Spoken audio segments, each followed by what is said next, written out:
Imagine someone's journey, their entire career life trying to find the perfect job, where they fit, where they belong, home, if you will. And they show up at Custom Concrete and they realize that they've arrived. That's their destination. Imagine creating an organization where your very best talent never wants to leave. What kind of strategic advantage would that give you? I'm your host, Tim Spiker, and this is the Be Worth Following podcast, a production of the People Forward Network. On this show, we talk with exceptional leaders, thinkers, and researchers about what actually drives effective leadership across the globe and over time. You just heard from Jason Ells. Jason is a senior vice president at Custom Concrete. Custom Concrete's primary work is pouring foundations for homes and businesses. And Jason does that very same thing, only he does it within the organization, making sure that solid foundations of culture and leadership exist for Custom Concrete. In the end, Jason's goal is to make Custom Concrete something he calls a destination employer, a place talented people never want to leave. But how do you get there? How do you become a company that consistently holds on to its most talented workers, leaders, and executives? In this discussion, you'll get a chance to hear exactly how Jason and Custom Concrete are pursuing that dream. It involves culture, it involves leadership development, and it even involves vulnerability. When Jason started with Custom Concrete in 1998, his father was his boss. Eventually, those roles reversed, and Jason's father was reporting to him. So let's jump into the conversation with Jason, explaining just how that dynamic worked and what made his father an exceptional leader. The things and the people that have shaped you as a person, who are the leaders that have influenced you as you look back on your career and life, Jason? Well, Tim, there's been a bunch. That's the pretty cool and exciting thing is that I can go through from early childhood, my dad, obviously, my grandpa, teachers in school, Sunday school teachers. I would say probably the number one would have to be my dad, just from his leadership at home as well as at the business that we both work at. So it's always been very encouraging to know that he's there and that from a leadership perspective, he'll tell me if there's something I need to do different. That's interesting because not everybody has that dynamic. You look at your dad, I think for some people, they're like, oh, isn't that sweet? He loves his dad. But like, no, I asked Jason who was an influential leader, and he thought about it, and the answer was his dad. He tells you the truth is what I heard in that statement. He tells you things you need to hear. Is there anything else that really jumps out at you about, hey, this is what makes my father a leader worth paying attention to? Well, I've never met anybody that doesn't like him, first of all, because he can get along with just about anybody, and he has fun while doing it. For everybody who doesn't necessarily know the story, share a little bit about the reality of working relationship. What does that look like? It's actually kind of fun. It has its challenges, of course, because, you know each other really well. But when I started at Custom Concrete back in 98, he had been with the company for already several years. He was in a management role. So it was nice to have him there. I could just be really candid and there wasn't really anything to hide from him. And he was there to guide me through what I needed to know. Then as the career progressed, we actually did this strange little flip-flop before his retirement. And that was, I became his boss. Wow. Yeah. Wow. Now, I will tell you, I never had to once even try or once to use that card, but it worked out really well. And that kind of speaks to his humility and his graciousness there too. Let's jump forward quite a bit. And I want to start off with how you and I met. We were attending an online event with the People Forward Network a couple of months ago. And this is one of those stories. We randomly got put into a small group breakout of, I think it was 4 people. We'd never met each other before. But you said something in that small group discussion that just landed on me like a ton of bricks. And maybe it's a phrase that other people have heard previously, but it wasn't one that I had heard previously. And it so got my attention that I'm like, I gotta talk to Jason Ells again. And the phrase was destination employer. And immediately I have a picture in my head of what that means, but I want you to paint that picture for all of us to hear. When you talk about the idea of the organization being a destination employer, how's that defined for you? What are you after so that you are a destination employer? I don't know if we can take credit for the term. I know that years ago I was at a conference and there was someone talking about hiring keepers and getting rid of the people who aren't keepers. And it was interesting. And he said a couple things in there, and I actually wrote down the two words, destination employer. And I came back with a mission to become that. And I think what it means for me is, imagine someone's journey, their entire career life trying to find the perfect job, where they fit, where they belong, home, if you will. And they show up at Custom Concrete and they realize that they've arrived. That's their destination. That's what it means to me, is a destination employer. And I think it means a lot more than just good benefits or a foosball table or something like that. There's so much more to it than just that. And the interesting thing is, as much as we strive to be that, we haven't become that yet. It's kind of like, I desire to be a good husband, or I desire to be a good father. Well, you're always going to strive to be a better husband or a better father. I liken it to, when you see a man on top of a mountain, you have to assume that he didn't fall there. And I think it's the same thing when it comes to a good company culture, is that when you see a good company culture, you have to assume that that didn't just happen.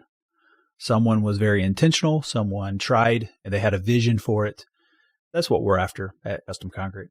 One of the things I really like about how you talk about this idea of being home, and how you say, okay, yes, it's not just a foosball table. But one of the things to me, just if destination employer means I am home, it totally eliminates the idea of a merely transactional relationship between leadership, the organization, and the employee. Can you say a little bit more about the ethic that goes into leading an organization, where you want somebody to show up and say, oh, I'm now home?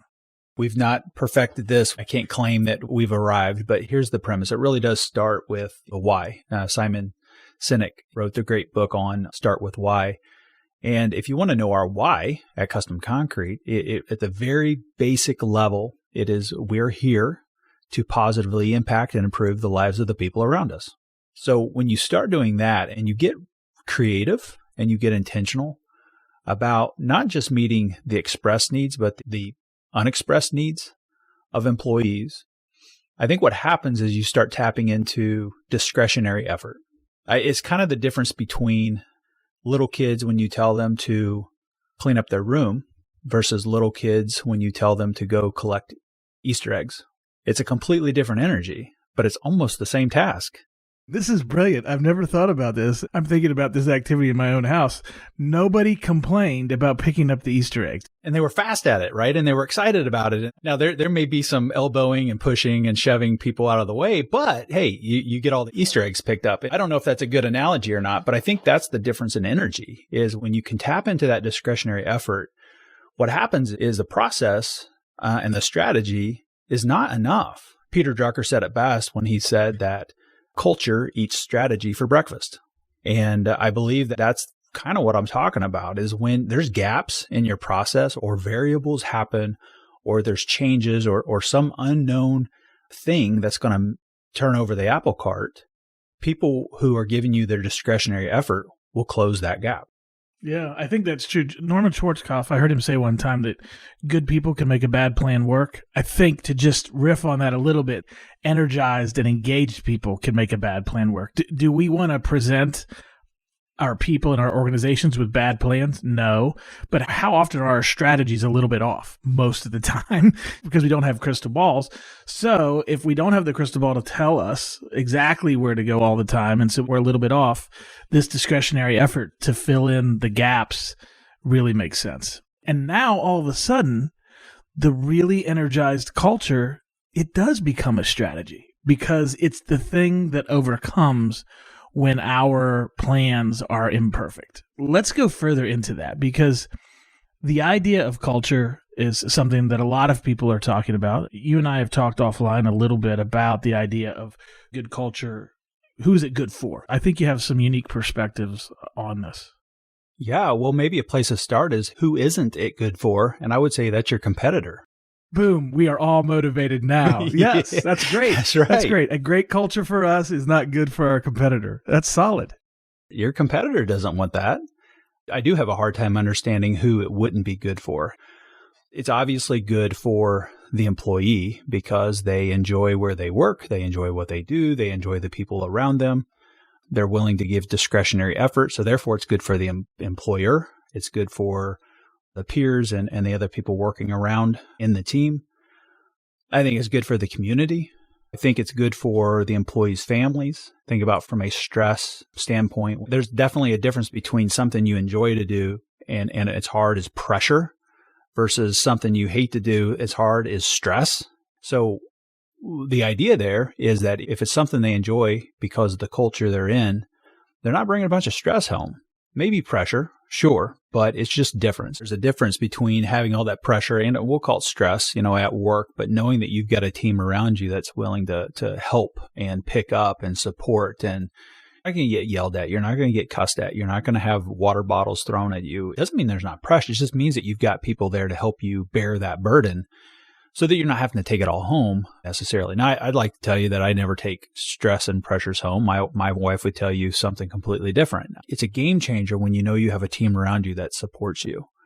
And I think that's the other thing that from an employer standpoint is when we draw the lines on only trying to influence the employee, I think we miss an opportunity, because there are opportunities to influence the family, the spouse, the kids of our employees. And that a lot of companies haven't tapped into that. To have the spouse come to when we're having a benefit fair and they're hearing about all the things that we're doing, bring them in. If there's health coaching or financial coaching or anything like that, bring them in so that the whole family can enjoy the benefits.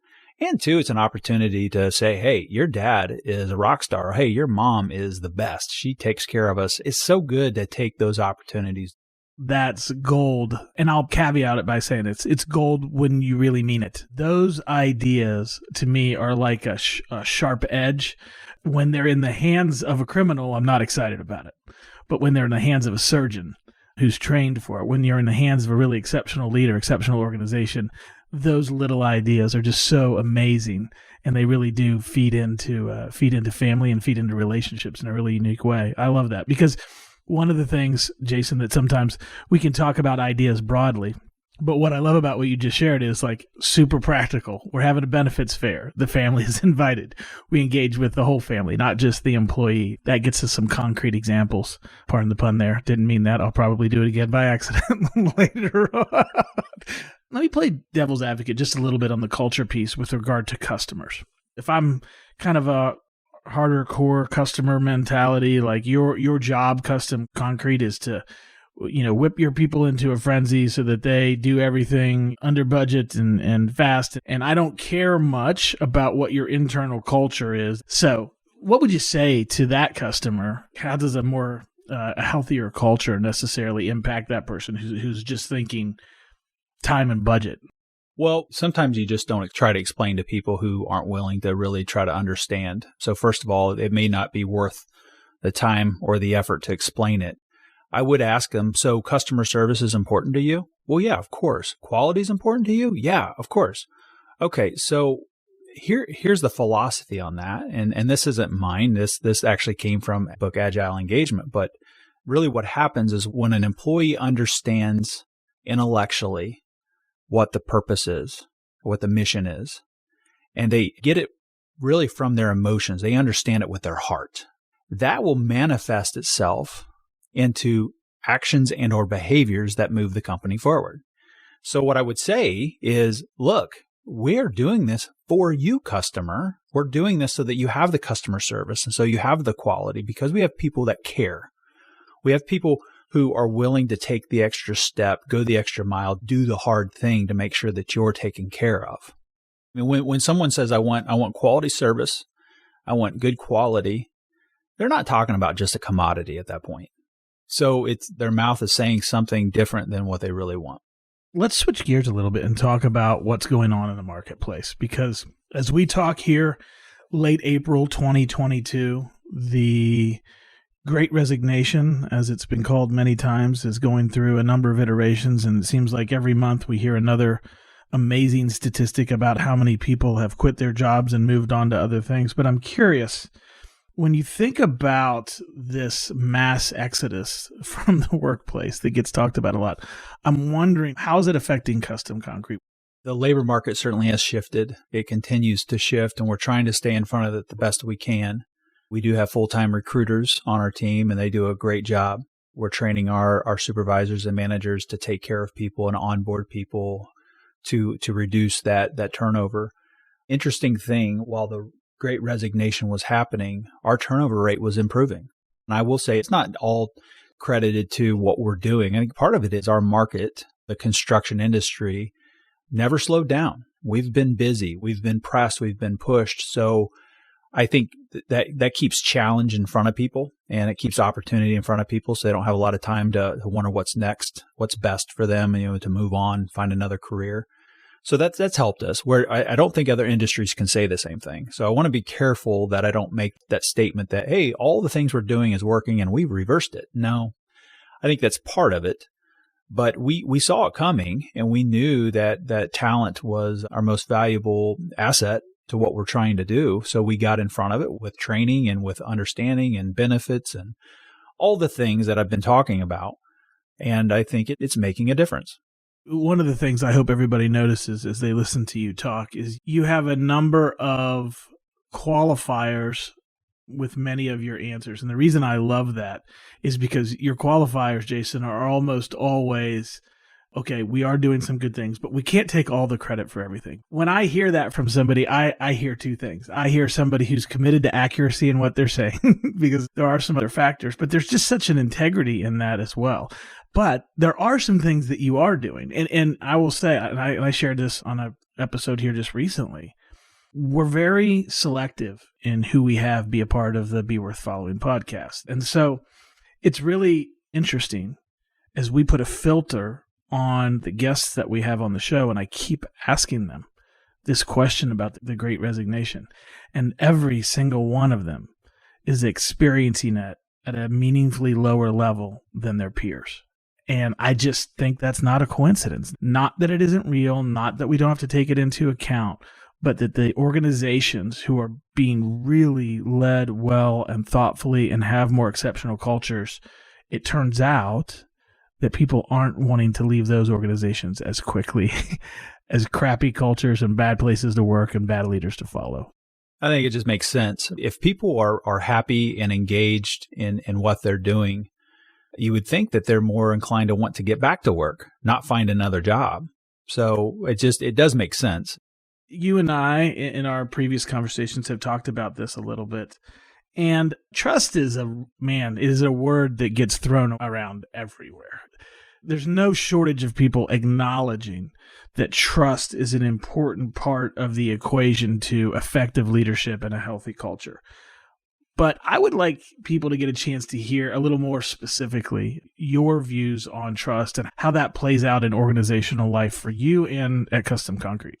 Trust is foundational, and I do mean the pun there. I think Patrick Lencioni, the five dysfunctions of a team, spells that out really well, that without that foundation of trust, you can't go to those next steps that create a dynamic team. And that next step being that conflict, being able to say, hey, Tim, we need to have a conversation about what happened the other day and da-da-da-da-da, without trust. And it's critical. In any relationship, your marriage, your kids, your neighbor, whatever that relationship is. So yeah, I think if people are ignoring that attribute, they're missing out on something that's pretty special and pretty dynamic in their company. So here's the $64,000 question. The idea of teaching trust. What on earth does that look like in organizational life? How could I teach trust? Well, I think it has to be demonstrated. You've got to create moments of vulnerability. Are you as a leader willing to trust your employees, trust your staff, trust your team with moments of vulnerability? If you're not willing to trust them, how in the world are they going to learn to trust you? So I think you have to demonstrate it. I think, too, maybe pointing it out when it's not there and calling out like, hey, guys, I think the problem here is that we don't trust each other. Or when it is present and you're going into a difficult conversation, say, hey, we have a high level of trust here, right? We can trust each other. Can I tell you something that's going to maybe tap into that trust bank account? So Okay, I've got to have some moments of vulnerability with my team. What does that really look like in terms of playing out in a day-to-day reality within an organization? Admit when you're wrong. When you mess something up, say, I blew it, guys. I didn't see that coming, or I didn't get that. We're going to have to pivot in a different direction because I misunderstood the situation. Apologize when you've wronged somebody. And I know that goes against so many people say, never apologize. Well, I think you should apologize if you've really wronged somebody. And I think what it does is it creates a level of, oh, they're human too. We're allowed to make mistakes. Okay. Oh, and we can learn from our mistakes. I just think it's a real teaching moment. I mean, if nothing else, chalk that mistake up to tuition. You got to learn something from it, right? So what if trust is one of those things that you're not just learning, but you're teaching? For most of us, that does represent a vulnerable moment when we've got to own up. Look, I dropped the ball there, or I could have done that better. One other way too that I suppose would help with building trust is when somebody in your team does something really great, don't take credit for it. Give them the credit for it and make sure that other people know that they did it, because what that does is people don't have to be defensive over their ideas or their projects when they know that someone's not going to try to steal it from them. Great point. And frankly, unless our egos are out of control, and at times they can be, but when they're not, I just want you to think about, there can be so much joy and effectiveness for the leader who is looking to distribute that credit in a real way. I'm not saying you're not going to throw a party for somebody who tied their shoes correctly. I'm not talking about that kind of over-the-top fake stuff. But what does it mean to somebody to have the leader step in and recognize them in front of others and say, hey, look, so-and-so did a great job. Here's exactly what she did. Here's exactly why it matters. I think for leaders who may not be prone to that, if you took a couple of weeks and said, I'm going to do that 10 times over the next 2 weeks, I think you'd be really surprised at just how life-giving it is to the leader to be so intentional about not taking that credit and distributing it. Yeah, maybe a litmus test there on your ability to be generous is, are you genuinely happy when somebody else succeeds? Especially if they succeed when it's something that you wished you were succeeding in. Okay, so we've been talking about trust. We've talked about culture. Let's talk about leadership, which has connections to both of those things. But what is leadership development? I know that at Custom Concrete, you guys are doing some very intentional things. So let's talk about that a little bit in terms of how are you developing the leaders within the organization? Well, there's several things. We kicked off this year for the very first time our Emerging Leaders program. It's part of our Custom Construction University program or platform. And we have a number of our folks from all different levels and all different age ranges and all different tenure levels joining this class. And we're going through 12 months. So it's our 2022 cohort. And they are going to graduate together. And I'm hoping that all will pass, but it's tough. And they're going to have to put in the effort. They're going to have to put in the time. And it's not a guarantee that they will pass. But the folks who are in it now have pretty much all demonstrated or expressed that they appreciate it and that they are learning and that they have tools in their toolbox now that they didn't have before, which is pretty exciting. And the second thing is just recognizing or putting enough things in front of our people that will make them better. If it's financial literacy, wellness training, anything like that, putting it in front of them enough and often enough to where hopefully the people who are hungry will soak up as much of it as they can. I don't know that a lot of people would look at wellness training and financial literacy as leadership development, but when you think about the impact that those things have on the individual and how much more settled we are when we're in a well place all the way around, including with our finances, what's the impact of that with the people that I'm interacting? That stress level is low because I'm making wise financial decisions personally. So it is part of having inwardly sound leaders who are able then to give. So I love that you guys are doing that. We need to be holistic. You can't just take care of part of somebody. You have to try to take care of all of somebody. And I know that's not our job to take care of the entire person. Nope. But we can do what we can. Now, on the Emerging Leaders Program, back to that, how many people are involved? And over the course of the 12 months, what kind of additional time commitment are these individuals involved in? I believe there's 16 people in the first class. And they are putting in, we have 1 3-hour session per month. And there's 4 different books throughout the year. There's 1 test per month. And that test, it takes about an hour and a half to 2 hours to take it. It's no small feat. So my guess is with their reading assignments and their homework and all in, they're probably looking at somewhere, I'm going to say 6 to 7 hours a month. 6 to 7 hours a month. So we add all that up, we go 12 months. And now, if my math is good here, we're talking about up to 7 hours a month times 12 is 84, because I learned how to count by touchdowns and extra points. So that's the only reason that I know that. So it could be as high as 84 hours a year. Now, you think about some of the hourly rates that you're paying some of these folks when you break it down, and the opportunity cost of that, or just we're going to add that on, right, as all of the responsibilities as required. So is there any hesitation on asking people to do that extra, or the opportunity cost of having them involved in those things? The hesitation is more around them, obviously not doing their job. If they're not in the field or at their desk doing what they're doing, that's probably the biggest loss to the company. I mean, obviously their wage is important. There's no second guessing that this is something we would pay them to do. But I think the biggest opportunity loss is these are high producers and they're not producing while they're doing that. The ROI, I'm convinced, is going to be there maybe tenfold, because 1, they are now more engaged. 2, they know that we care and that we're willing to invest in them. And 3, this is a little bit of a proving ground. They're proving what they have regarding being a leader and proving to be able to dig in a little bit deeper and get through it. So I think for us, it's a win-win. I think for the employee, it's a win-win. So as we're talking about culture and leadership and a variety of things, when you kind of look out on the horizon and think, what's this next hallmark for us as an organization? Where are we trying to be culturally or in terms of our leadership development? Do you have a particular picture that you're saying, hey, that's our next milestone? And it could be qualitative, it could be quantitative. What do you see? What do you hope for? That's a big question. Here's what I would say. I want our company to continue to grow as fast as it needs to grow in order for our people to continue to have the opportunity that they want. I'd hate to get to a point where we've got great leaders, but nowhere to put them.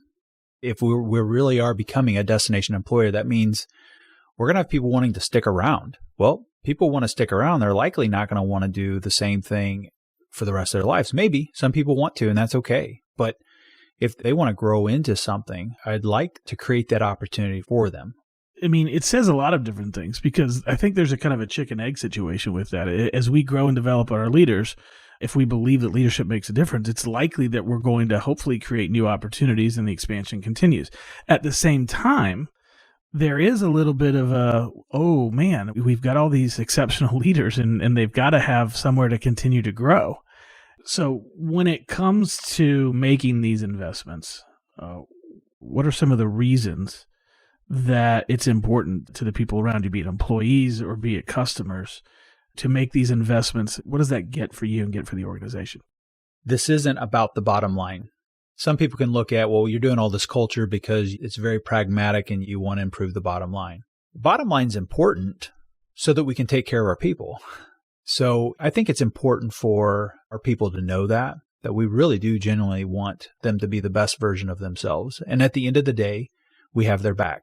For our customers, I would say it's a similar thing. One is that, we're spending time and energy on culture for our customers because we want them to have the quality products and services that they require and they deserve. And so I've gotten ridicule over the years because we have spent so much time and energy on these things. And I've had customers challenge me before on, why are you spending dollars on these type of things when that's part of the cost? And I guess what I would say is, well, proof's in the pudding. We're doing some really amazing things, and it's because of the amazing people. It's because of the amazing culture. There was good business case in what you just said, but you also started off by saying it's about more than the bottom line. For you as a leader and as a person, Jason, what is the more than the bottom line contribution that you're wanting to make through your leadership? Well, I think, God gives us 2 very good commandments. Love God, love others, right? So I think that it's a very practical way to love others. See, I can't add anything to that because it's so great. That answer, I think, gets back to concept you mentioned earlier when you're talking about Simon Sinek and start with why. Is every leader clear on their why? And I just finished reading a book called Inside Out Coaching, and it's about revolutionizing the concept of coaching, especially in youth sports. And he asks the question in the book many, many, many times, why are you coaching? And in what you just said, Jason, I think you just answered the question. Why are you leading? Here are 2 commandments that I think are worthwhile. And so we see the impact on the bottom line, but I think everybody wants to follow a leader who is clear on what his or her why is. And that's a really, really great example. So thanks for sharing that. Been doing a little bit of research on the characteristics of culture, and there's 5 of them, and it's pretty cool to look at. First, they're learned, they're shared, there's symbols and or relics, it's integrated, and it's dynamic. And when you think about any culture, this obviously goes to more people, cultures of people. But when you look at a business standpoint, when you're frustrated, it's probably because someone hasn't learned your culture yet and you're not doing a very good job teaching them. Or they don't share your culture. What's nice about culture is you can pretty much expect how someone's going to show up or how someone's going to act because of culture. And when they don't act that way, you're like, where are you from? Because they don't line up in your culture. Cultures need to change. They need to change with the environment. It's proven in history that the cultures who've refused to change die. So I think from a culture standpoint in business, we need to be looking at ways that our culture needs to change to meet current pressures and environment. And when you're bringing people on, don't decide whether or not they're a culture fit. Decide whether or not they're a culture add. Decide whether or not they're adding in the right way to your culture, or if they're going to detract from your culture. What a great time visiting with Jason Ells of Custom Concrete. There are a couple of points of emphasis that I want to share with you as we wrap up this episode. The first one came in the section where we were talking about trust. And Jason made a quick comment regarding conflict, and then we moved on in the conversation. But I want to come back to that because I think it's so very important. He mentioned the book, 5 Dysfunctions of a Team, which really gets into this idea. But some people have a real misconception about conflict in organizations. The fact of the matter is we need conflict. We need people to disagree in order for us to get to the best ideas. Now, we need to disagree in the right way. We need to disagree with respect. But so many times in organizations, the culture and relationships are such that people don't disagree in person with one another. They disagree with each other, but they do it with everybody else except the person they disagree with. The conversation is not direct. And what Patrick Lencioni teaches and what Jason was alluding to is that we need to have trusting organization because it allows us to have that healthy, productive conflict. So if you're a leader who has a leaning away from conflict or is kind of a conflict avoidant person, I'd encourage you to think differently about conflict. And I would say this as well. When you get into really trusting organizations, really trusting teams, really trusting relationships, conflict is not as scary. It becomes a safer place to have that conflict because it's less personal. It gets more into best idea wins as opposed to you're good or bad or you're right or wrong.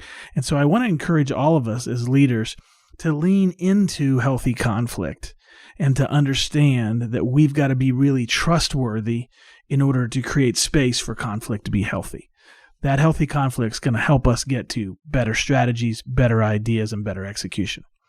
The other piece that I want to point out came when Jason was talking about moments of vulnerability. So here we're talking about how to build trust with your team or how to become more trustworthy. And one of the ways that he talked about doing that, when I said, what does a moment of vulnerability look like? He talked about admitting you're wrong. What does it do to relationships with your team when you say, hey, that's on me. I dropped that ball. I messed that up. I'm responsible for that piece. I made that more difficult. I'm the reason that we're late. I'm sorry. And so these are important things for us to be able to do. Some of us have a very difficult time admitting that we're wrong or that we've made a mistake. Others of you out there, that's an easy thing for you. But for some of us, it's a real challenge. And I will say that it's very difficult to build whole, full relationships with the people that we are leading if we're unable to show that vulnerability, if we're unable to admit when we're wrong. So that's the question I want to end with. When is the last time you went to the people that you're leading and said, I was wrong, I messed that up, or even, I'm sorry? This is Tim Spiker reminding you to be worth following and to follow us wherever you get your podcasts. If you've heard something valuable today, please share us with your colleagues and friends. And if you're up for it, leave us a 5-star review. Thanks for listening.